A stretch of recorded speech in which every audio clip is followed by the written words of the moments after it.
What we also know is that there is not a single evidence that the president or his coonies have put forth that there are any single resource from taxpayers in Minnesota that has gone to aid and abet terrorism. So just over the weekend, we covered Trump's latest move to revoke temporary protective status from Somali migrants living in the state of Minnesota after a now widespread pattern has emerged of welfare fraud, immigration fraud, financial fraud, all kinds of fraud. We even had welfare money being funneled out of the United States to terrorist organizations like Al-Shabaab operating in Somalia. And yes, the situation really is this bad, and it's not a small phenomenon. It's not just a few bad apples, right? Close to 50% of the diaspora, as DHS recently found out, was at least engaged in some type of immigration fraud throughout the years. So yes, this rabbit hole runs deep. Feel free to go watch our prior video if you want the full information there. But today we do have some updates on this situation, because on one hand, I want to show you the now reaction of many of the local politicians trying to get defensive of their little scheme here that you'd have to imagine many of them are in on after all, because it's the politicians, for example, who are voting to send the money to these shady nonprofits that included Omar Fateh when he was in the state legislature, giving money to a fake housing stabilization project that was owned by guess who? His wife. Ilhan Omar, you certainly know the story there. But nonetheless, they're going to respond by saying that, yes, we the politicians who have basically allowed and turned a blind eye to all this money laundering in our own state are now trying to stick up and say that, no, actually, you can't demonize an entire community based on the actions of a few, as if it's only a few people doing this. And secondly, they're trying to say it's not really a widespread problem, and yet contrasting that whole picture is the updates this week from many of these fraud cases where, for example, the Feeding Our Families indictment has now reached 78 people who were charged, right? So they're saying there's no fraud, and then the fraud examples are just increasing, to make a long story short. So we'll get into this, guys. First, though, do us a favor. If you enjoy our content, make sure you hit that like button down below. Subscribe to the channel if you are new. That's the best way to support our work and ensure that you can stay up to date with all of the latest news and coverage. And that said, okay, just take a listen, for example, to how this latest move by Trump is being covered by, say, local news in Minneapolis. Tonight, the legal status of some in Minnesota's Somali community is in question after President Trump announced last night he was terminating temporary protected status for Somali migrants in Minnesota due to fraudulent activity in the state. Now there are calls for the president to reconsider the action. Our Richard Reeves speaking with people who are directly impacted about their concerns, Rich. Yeah, Callum, people in the Somali community definitely worried tonight. Our state has the largest Somali population in the country. The last count from Minnesota Compass showing nearly 80,000 people. It's estimated less than 1% have TPS. Still, there are fears about the future. So this has been very scary. A lot of people are very fearful. Board member Khalid Omar says there are several members here who are in the TPS Somali program. Some have lived in Minnesota a decade or more. The notion that President Trump might terminate the program has many worried. At this moment. Okay, wait, hold on a second, right? Did you catch that? They've been on temporary protective status for more than a decade? How is that even possible? It's in the name, temporary. It's not supposed to last forever, right? And let's be clear, what is the purpose of TPS? Because let's not forget, it was the legal loophole that Joe Biden used to shield all of his illegal migrants from deportation while he was president. It is a temporary protection that you get from deportation while there is an active, say, immigration case going on. So that could be an asylum case, refugee case, something like that. But that's the whole purpose of it, right? So how is it the case that you can go more than a decade on TPS? If not for the fact that, clearly this was actually being used and weaponized to keep these migrants in our country indefinitely. And then, eventually, okay, a decade later, you finally say, okay, your TPS is up. It was always supposed to be the T in TPS. Suddenly now there's the meltdown. Oh, they've been living here for 10 years. Yeah, you mean to tell me that our globalist leadership just imported a bunch of people they claimed were not going to be permanent migrants, but they were? Yeah, go figure. But anyways, the story's just starting, so let's continue here. Defend is the court of law. That's the only thing that can defend us. She said, I don't know where I go. We spoke on the phone with a Minneapolis woman whose niece fled Somalia 2 years ago. She says the 23-year-old now has TPS status, but unsure about the future. Is she afraid she might be taken out of the U.S. and sent back to Somalia? She said yes, because Somalia is scared of something, so still I'm scared to go there. For TPS holders, this is their worst nightmare. Jaylani Hussein, with the Council on American Islamic Relations, fears families will be torn apart. Children born in the U.S. are citizens, while their parents may have TPS status. So most of the families impacted are mixed status, or some citizens, some on their way to being citizens. So this will definitely be a family separation policy. The aunt of that 23-year-old says she hopes President Trump will have a change of heart. I wish he changed his mind, what he's saying, because America is a dreamland and everybody wants to stay, and we want to stay the people. Okay, well, already we have some pretty interesting anecdotal cases going on here. And keep in mind, my central point is that there's widespread fraud going on, so keep that in mind. But here, for instance, we had the story of a 23-year-old Somali migrant who fled for her safety just 2 years ago and is now scared to go back to Somalia. Now, I first of all question why, because according to the way all of these activists constantly frame it, Somalia is an amazing place. And to suggest that Somalia is a dysfunctional, dangerous hellhole would be, racist and bigoted. And we all love Somalia. Somalia, they always wave the flag. Somalia, alaikum, whatever the freak they say, right? So what's the problem, actually? The way you describe Somalia, it's like being in the Maldives or the Bahamas. It's paradise, actually. It's way better than America. But, okay, fair enough. But notice a couple of things here. First of all, she came under which administration 2 years ago, right? Obviously the Biden presidency, where we do know as an already established fact that a bunch of people from all around the world saw that as a border they could simply take advantage of with bogus and false asylum claims. Now, on the question of Somalia, maybe she has a legitimate argument that it's dangerous. I mean, I could see that. But the issue is that if it wasn't dangerous, say back around 2011, when at the beginning of the year there was no established government, and if Somalia has gotten more stable over the past decade, which is true, right? The civil war has died down more and more. What could have happened in 2023 geopolitically that suddenly would say then, oh, now it's too dangerous to live there, other than you knew Joe Biden was president and that would be a good opportunity to take advantage of the American immigration system, right? So that's point number one. Secondly, of course, they bring up, oh, but there's a bunch of the parents who have citizen children, but the parents are on TPS. I also asked the question there. How could that be the case if TPS is just a temporary protective status? Oh, you mean to tell me, much like they describe, you have a bunch of people who have just been living here for a decade on TPS, right?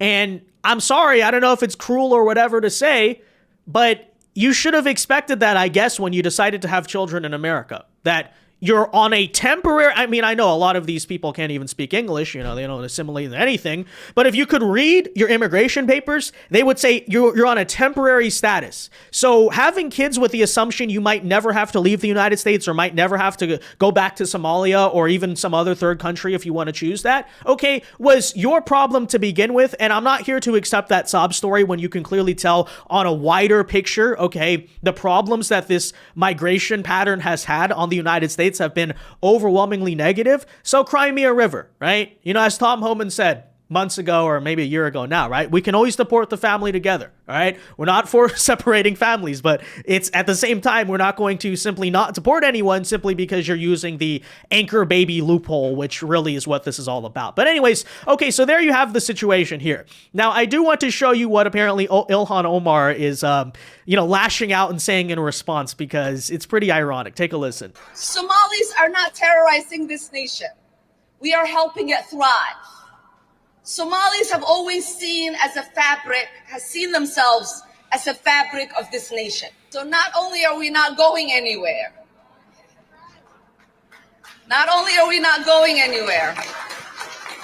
we are not going to allow anybody to make us feel less Minnesotan or less American. Oh, really, Ilhan Omar? Is that the case? That's really interesting.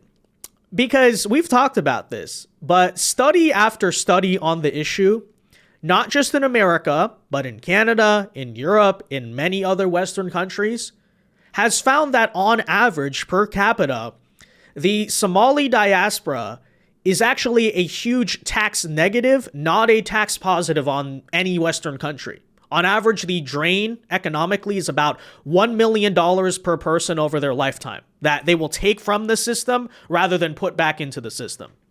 And sure, that is a per capita statistic. So certainly I'm sure there's some Somali migrants who are actually self-sufficient and they're tax positives and they're not just, taking money out of the system. But of course, when we've well established there's a widespread cultural attitude that this is the whole point, right? We're here in these countries to take stuff to enrich ourselves and also send it back to family in Somalia. Then of course, this is going to be a widespread problem financially that you're going to see. Okay, so the argument that the population in this country is actually enriching the rest of America, again, on average, is just simply not true. But that's besides the point. She then secondly attempts to pivot by claiming that Somalis have always seen themselves as a part of America, right? The fabric of this country. They're just as American as everyone else. And yet we first of all see overall, large picture evidence that's not true, because let's not forget a literal tribal clan war from Somalia just decided a U.S. election in Minneapolis, right? Basically, this guy right here that you might recognize was from one clan. The other Somalis from the other clan didn't like him, and so they ended up ironically voting for the white colonizer instead, okay? But that to me seems like pretty strong evidence, first of all, that, you're not exactly talking about a big picture population that sees themselves as truly American, because Americans don't do that. But secondly, let's also not forget that your friend right here, Omar Fateh, is the same guy who was campaigning for mayor, calling Somalia his home in our home, right? So now they're trying to say we view America as our home when the entire time they haven't been doing this. So just a casual reminder of some of these things before Ilhan Omar tries to claim, oh no, Somalis view themselves as American. Clearly, that's not the widespread cultural attitude, both from the Somali voting bloc, but even secondly, right, from people like you, right, the very politicians themselves. Take a listen. We should make dua for him and pray for him. I understand that our Somali communities are all connected to each other. Here in Minnesota and back home, and I ask for your support. There's always been a link between our community here as well as back home, and I'm running to bridge that gap and unite all of us and represent all of us, because when we succeed here, we succeed everywhere. And I'm hoping to do that just like Abdurazak, inshallah. This is wild. Imagine losing a Somali mayor because of tribalism, qabil. Yeah, Omar Fateh called out to his Somali community and said, vote for me. The Somali community responded, what's your qabil? Omar Fateh, educated, qualified, confused, looks to his left and he sees his opponent, Jacob, being welcomed as Somali, given a tribe, Hawiya, and was giving a Somali name. His opponent got clan before vote. Ilhan Omar needed to step in and make a speech. Our community turned a city election into clan competition. We came here to be one Somali, and now we're divided into tribes in front of America, who don't even know what qabil is. This is embarrassing. The crowd silent. The educated Somalis in the diaspora turned into TikTok and said to the world, we talk about representation, but we lost because we couldn't represent each other. Yeah, well, isn't it interesting how that works, and always works, by the way?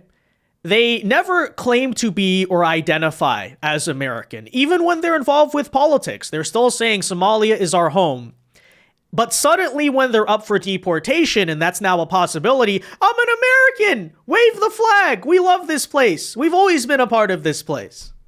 It's pretty rich, okay? And, you know, you're not going to get away with it, of course, when the public record is this clear on what's really been going on the issue, and that even includes Ilhan Omar herself. So let's take a listen, though, to the rest of the excuse-making she's about to do here for why it's not a good thing to revoke a refugee status that was clearly improperly implemented from the start, when it's, of course, causing widespread social and financial and economic problems for the United States. Okay. In this country, we do not blame the lawlessness of an individual on a whole community. Oh, really? That's interesting because, first of all, we've well established it's not just an individual or a couple of individuals. It is widespread in the community, okay? And that includes you, Ilhan Omar, who's been widely accused of immigration fraud. Many of you may know the story there. That includes your BFF, Omar Fateh, who was found to be funneling money back to one of his own families, like shady housing nonprofits, the same story we've seen time and again. But of course, secondly, all right, individual justice, I get the argument. Is that how it works in Somalia? I don't think so, actually. I think in Somalia, if you're part of a rival clan and you say commit a crime against the other clan, it's not that individual is guilty. It's total clan warfare. Now, of course, if so many people want to make the argument that they shouldn't have to assimilate and actually the ways of Somalia are better and they want to continue living in those ways in the United States, then of course, what's the problem actually with collective punishment? Because individual justice is an evolved way of thinking, right? Clearly a way that, Somali society, both in America and in Somalia, doesn't want to live by. So you can't have this situation both ways, can you? I'm just going to repeat that again. All right, let's keep listening. What we also know is that there is not a single evidence that the president or his coonies have put forth that there are any single resource from taxpayers in Minnesota that has gone to aid and abet terrorism. That language is dangerous. That language puts the lives of Somalis not only in Minnesota, but across the country in danger. And actually, they did provide evidence. We went over the evidence, and it's basically the case that because Al-Shabaab runs significant parts of the country, anytime that money goes to Somalis in Somalia from the United States, likely Al-Shabaab is getting a cut of it because that's just how the system works, right? It's almost like the feudal lords, I guess, of certain areas. That a lot of, by the way, the Somali population in America is from those specific Al-Shabaab areas, hence why they fled, say, back in the 1990s. So, the investigation is ongoing, fine, fair enough, but there's plenty of proof that this is happening, and the idea is not crazy. It actually makes basic sense. If the president believed that and he had evidence, he would take people to court. But he has. He has, though. Do we already need... All right, let's just move on to the next story, okay? Because we get the point, all right? She's going to make it sound like none of this is happening. It's all fake. Meanwhile, in reality, this week, as you can see, federal prosecutors have now charged a 78th defendant in the Minnesota fraud case alleging millions in taxpayer funds that were meant to feed children through this Feeding Our Families nonprofit. And yes, some may have been funneled to Al-Shabaab. So that's Ilhan Omar. It's not happening. Nobody's going to court. They're not providing the evidence. All right, meanwhile, here's the actual evidence that is not just like a made-up tweet on Truth Social. This is now 78 indictments in federal court, and that number continues to rise by the week. Okay, here's the reality for you, Ilhan. Did money from Minnesota taxpayers earmarked to feed hungry children wind up in the hands of a Somali terrorist group? The allegations center around a massive welfare fraud case being brought in Minnesota. A 78th defendant was charged just today. It's just an individual, by the way. 78 of them, sure, but just one. And now reports are coming out that some of the stolen money may have wound up in the hands of Al-Shabaab, a Somali-based terror group. In response, President Trump says he intends to end deportation protections for about 700 Somali nationals in Minnesota, calling Minnesota a, quote, hub for Somali gang networks, though he's provided no evidence for that.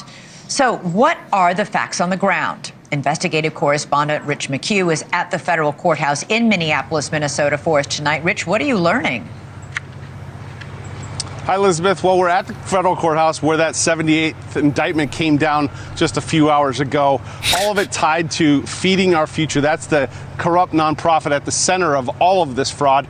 We spoke with current and former federal sources, and they tell us billions have been stolen since 2019, that Minnesota is just riddled with fraud, and that a lot of this money goes back to Somalia, and a cut of all that money has gone to the Al-Qaeda-linked terror group Al-Shabaab. But I want to...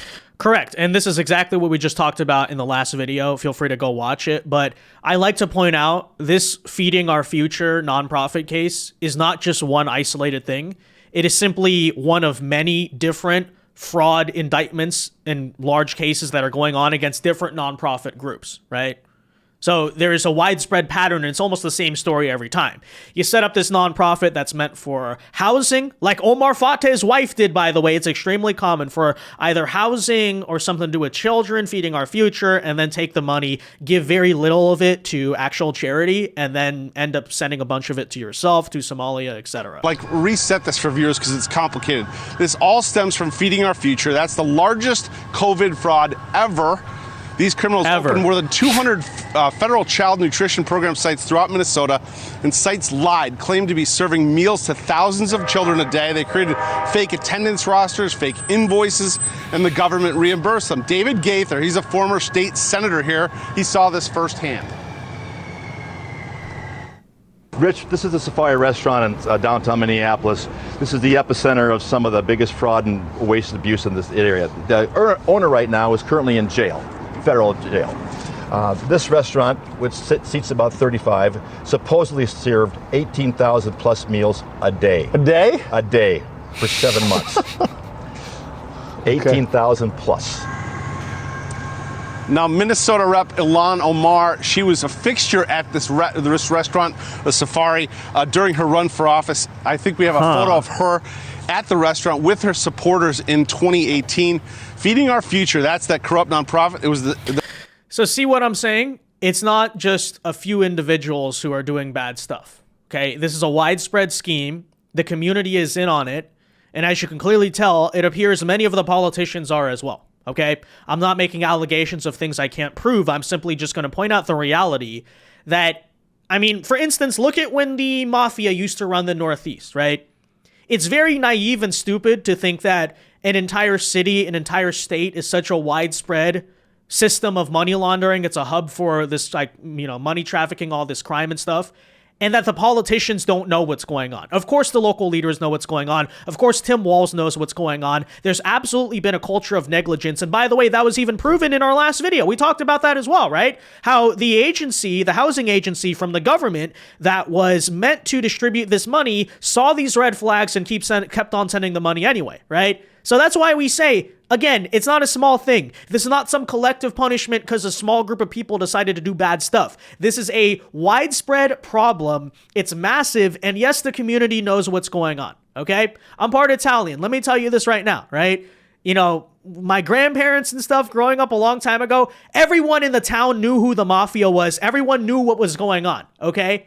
Like, and this is, it's always been this way. Okay? So to pretend like right now in Minnesota, as you see how common the money laundering, kind of similar, right, to mafia style activity is happening, and like the whole community doesn't know what's going on and they have an attitude of don't snitch because we're all together, is very naive and very ignorant of history. Of course, that's what's happening. And of course, by the way, these politicians know a lot more about it than they're letting on.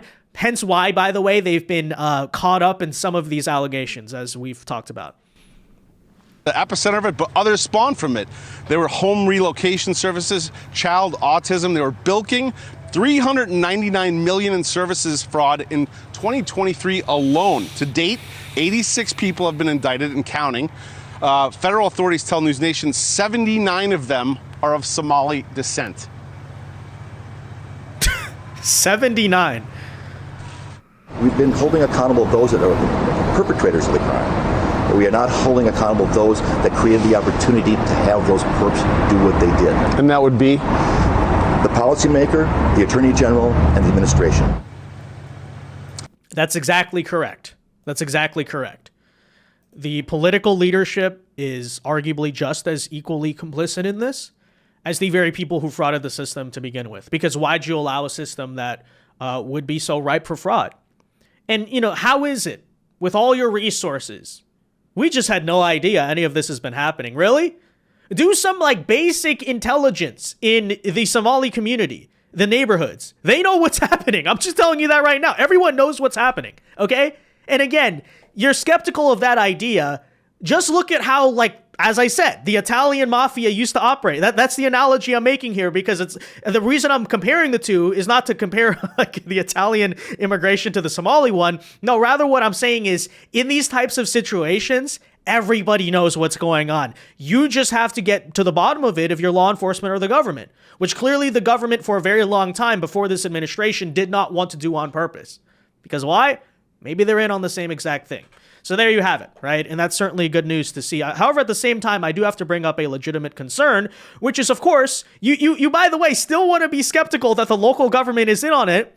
We further have, after they're being found guilty in court by a jury of their peers, check this out, right? Liberal appeals judges are overturning the guilty convictions for many of these Somali fraudsters. And that's apparently just what happened yesterday in Hennepin County, Minnesota, where this guy, Abdudefad Yusuf, however you say that name, who allegedly stole 7.2 million taxpayer dollars. Actually, it's not alleged if he already got found guilty in court by the jury. Mysteriously, the appeals court just says, no, actually, he's okay to walk free. Isn't it really interesting how that works? All right, take a listen. At the August trial for Abdi Fattah Yusuf, the jury heard evidence that he ran his home health care company, Promise Health, out of a mailbox at a Central Avenue address where multiple other home health care companies were supposedly located. Yusuf and his wife, Lol Ahmed, were charged with stealing $7.2 million of taxpayer money through Medicaid overbilling in a personal care assistant, or PCA, scam. The couple allegedly spent tens of thousands of the fraud money on luxury items for themselves. Despite the jury swiftly convicting Yusuf, Judge Sarah West last week decided they got it wrong. It's reversing or overturning a jury's verdict. Defense attorney Joe Tamburino, who's not affiliated with this case, reviewed the decision and analyzed it for KARE 11 News. He says Judge West ruled that the state's case relied heavily on circumstantial evidence and that she believed the state did not rule out other reasonable inferences. That, in fact, there could have been other reasonable theories other than guilt in this case.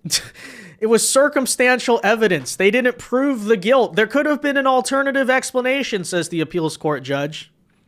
Really, is that the case? Yeah, then you provide me. What is the alternative explanation, right? $7.2 million in overbilling for Medicaid? No. That's just circumstantial evidence. You know, nothing. That could have just been normal, right?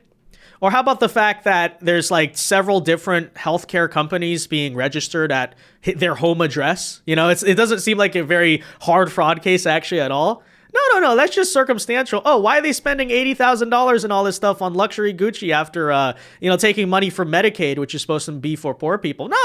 It's circumstantial. Oh, yeah, sure.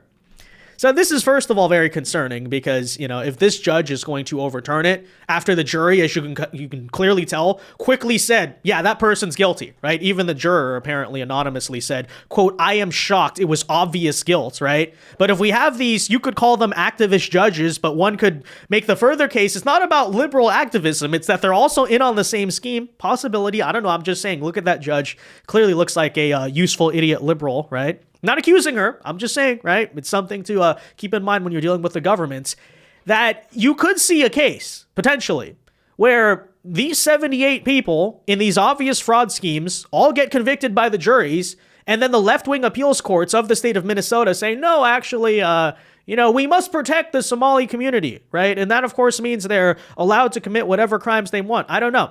So just keep an eye on that. But again, this whole story is very telling, right? Between the local government and what's actually happening and the disconnect of, nothing to see here.